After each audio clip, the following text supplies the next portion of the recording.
रिया की शादी को 3 साल हो चुके थे। वह 27 साल की खूबसूरत, शांत स्वभाव की महिला थी। उसकी शादी रोहन से हुई थी, जो एक सफल और व्यस्त वकील था। शादी के शुरुआती दिनों में रिया को लगा था कि उसकी जिंदगी बहुत खूबसूरत होगी। लेकिन धीरे धीरे उसे एहसास हुआ कि रोहन का काम ही उसकी प्राथमिकता है। रोहन सुबह जल्दी घर से निकल जाता और देर रात लौटता। हर दिन रिया का अकेलापन बढ़ता गया। उसने कई बार रोहन से इस बारे में बात करने की कोशिश की, लेकिन रोहन के पास उसके लिए समय नहीं था। अब रिया ने खुद को इस सच्चाई के साथ जीने के लिए तैयार कर लिया था कि उसकी जिंदगी बस इसी तरह चलेगी। रोहन का छोटा भाई अंश अपनी पढ़ाई पूरी करके दूसरे शहर से घर लौट आया। अंश 24 साल का खुशमिजाज, जिंदादिल और मस्तमौला लड़का था। उसके आने से घर में रौनक लौट आई। अंश ने आते ही रिया से कहा, भाभी, आप बहुत शांत रहती हैं।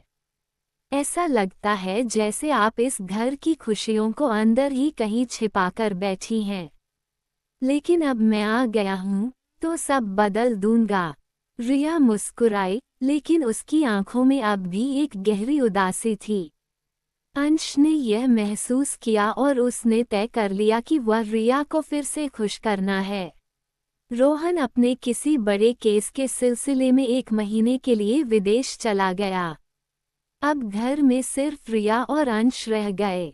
अंश ने देखा कि रिया अक्सर अकेली बैठी रहती थी। एक दिन उसने रिया से कहा, भाभी, आपको हमेशा गुमसुम देखकर मुझे अच्छा नहीं लगता। क्या आप अपनी खुशी के बारे में कभी नहीं सोचती? रिया ने हल्की मुस्कान के साथ जवाब दिया, खुशियां अब मेरी जिंदगी का हिस्सा नहीं रहीं, अंश। मैंने इसे स्वीकार कर लिया है।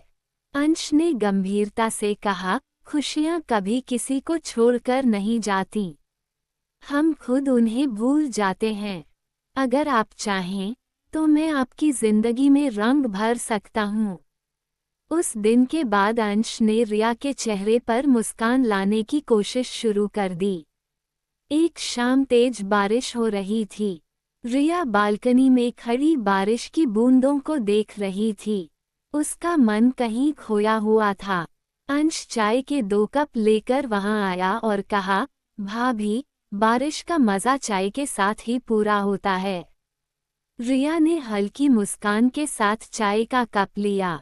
अंश ने पूछा, आप इतनी उदास क्यों हैं? बारिश तो खुशियों का मौसम है।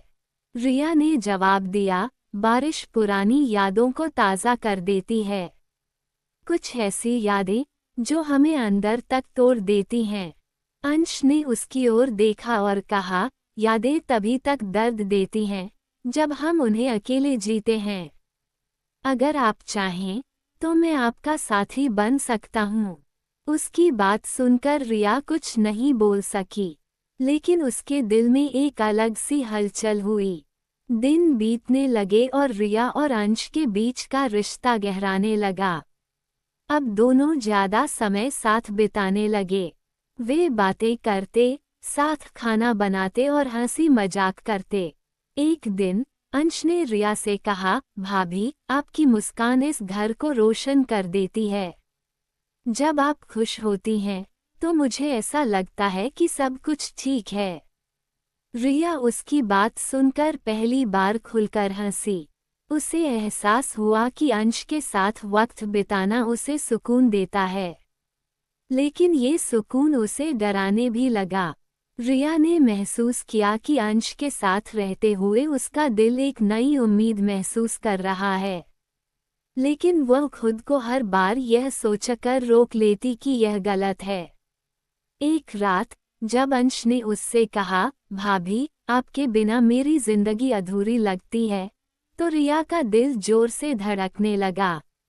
उसने कहा, अंश, जो हो रहा है, वह सही नहीं है। हमें अपनी हदों में रहना होगा। अंश ने गंभीरता से जवाब दिया, क्या दिल की बातें कभी हदें समझती हैं, भाभी? मैंने कभी नहीं सोचा था कि मैं आपको इस तरह महसूस करूंगा, लेकिन अब मैं जानता हूं कि आप मेरी जिंदगी का सबसे अहम हिस्सा हैं। रिया अब दोराहे पर खड़ी थी।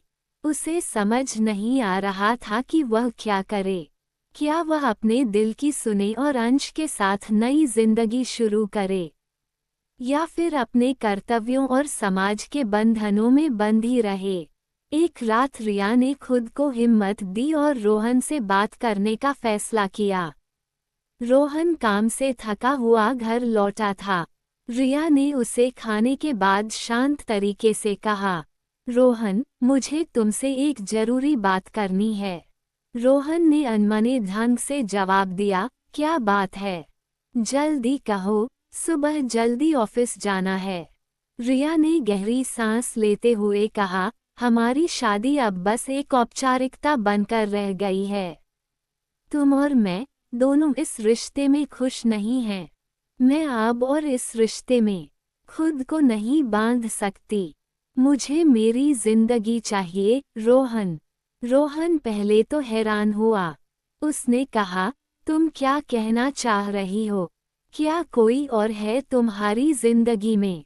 रिया ने शांतिपूर्वक जवाब दिया, हाँ अंश। उसने मुझे यह एहसास दिलाया है कि मैं जिंदा हूँ, कि मुझे भी खुशी का हक है। रोहन ने कुछ देर तक कुछ नहीं कहा। वह चुपचाप बैठा रहा। फिर उसने धीरे से कहा, शायद तुम सही कह रही हो। मैं तुम्हें वो खुशी नहीं दे सका जो तुम्हारा हक था। अगर तुम्हारी खुशी अंश के साथ है तो मैं तुम्हें रोकूंगा नहीं। रोहन की यह बात सुनकर रिया की आंखों से आंसू बहने लगे।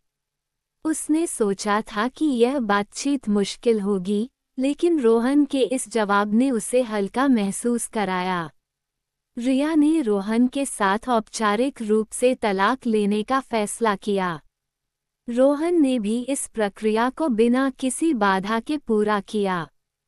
तलाक के बाद रिया और अंश ने अपनी नई जिंदगी की शुरुआत की।